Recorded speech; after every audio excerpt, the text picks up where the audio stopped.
টানা 10 দিনের বৈরী আবহাওয়ায় উত্তাল ছিল বঙ্গোপসাগর। 3 নম্বর স্থানীয় সতর্ক সংকেত জারি থাকায় গভীর সাগরে যেতে পারেনি অধিকাংশ জেলে। এতে কমেছে সামুদ্রিক মাছের সরবরাহ। আর্থিক সংকটে পড়েছেন উপকূলের হাজারো জেলে। রাঙামাটি থেকে তুহিন রাজের রিপোর্ট, জানাচ্ছেন শাশ্বতী সরকার। বৈরী আবহাওয়ার কারণে উত্তাল ছিল বঙ্গোপসাগর। 3 নম্বর স্থানীয় সতর্ক সংকেত জারি থাকায় গভীর সাগরে যেতে পারেননি অধিকাংশ জেলে। ফলে নোঙর করে থাকতে দেখা গেছে উপকূলের বিভিন্ন মৎস্যঘাটে শত শত মাছ ধরার ট্রলারকে।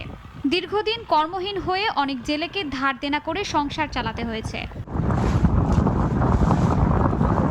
গেল 11 জুন শেষ হয় সাগরে মাছ ধরার ওপর 58 দিনের সরকারি নিষেধাজ্ঞা।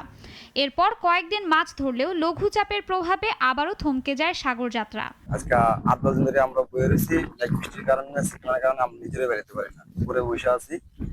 মানে আসমানটা একটু মোটামুটি খারাপ ভাবে দিতেছে, যদি আলাদা পুরো ভাবে দেয় তাহলে আমরা 2-1 দিনের ভিতরে ইনশাল্লাহ নামবো। আমরা সাগরে প্রথমত গেছি, আর আবহাওয়া ভালো ছিল, গেছি। এখন আবহাওয়া অতিরিক্ত খারাপ, আমরা গাঙ্গে যাইতে পারতেছি না, মাছ ধরতে পারতেছি না। আমরা 3 দিন পর আমরা সাগর থেকে উঠতে আইছি। তবে জীবিকার তাগিদে অনেক জেলে ঝুঁকি নিয়েই উত্তাল সাগরে গেছেন। শুক্রবার সকালে প্রচণ্ড ঢেউয়ের আঘাতে রাঙাবালির একটি মাছ ধরার ট্রলারের তলা ফেটে ডুবে যায়। তবে পাশের ট্রলারগুলোর সহায়তায় অল্পের জন্য প্রাণে বেঁচে যান ট্রলারটিতে থাকা 17 জন জেলে। আমরা ওই মনে করেন গরিব মানুষ, আমাকে 2 টাকা কামাই না করলে আমাকে আওয়াজা বাঁচাইতে পারবো না। এই তো গেছি, আল্লাহ বোটটা ফাড়াই ফেলাইছে, আমরা জানডার লইয়ে কোনো রকম খুলে আইছি। আশেপাশে বোট বাড়ি ছিল, আমাকে উদ্ধার করছে। লাইফ জ্যাকেট পরা ছিল, আমাকে যা ছিল বোটে সবই গেছে, তেল তুল চাল ডাল দেওয়া ছিল সব। শুধু আমাকে বোটটা নিয়ে আছে, তাছাড়া কি জানতে পারিনি। কালকে আসার সময় আমরা দেখেছি 2 জন লাশ ভাসতে আছে সাগরে, কারো উদ্ধার করার মতো লোক নেই। কার তাকে উদ্ধার করে সাগরে আবহাওয়ার জন্য।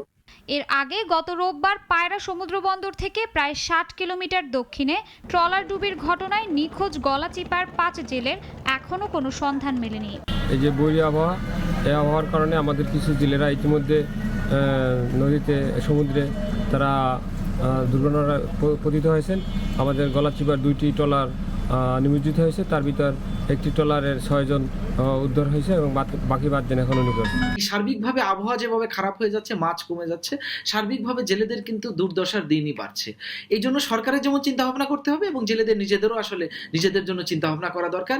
ছেলে মেয়েদেরকে পড়াশোনা করানো দরকার এবং বিকল্পভাবে কোনো একটা আয়ের ব্যবস্থা নিশ্চিত করা দরকার। এদিকে সতর্ক সংকেত প্রত্যাহার হওয়ায় নতুন করে আশায় বুক বাঁধছেন জেলেরা। শাশ্বতী সরকার, নাগরিক।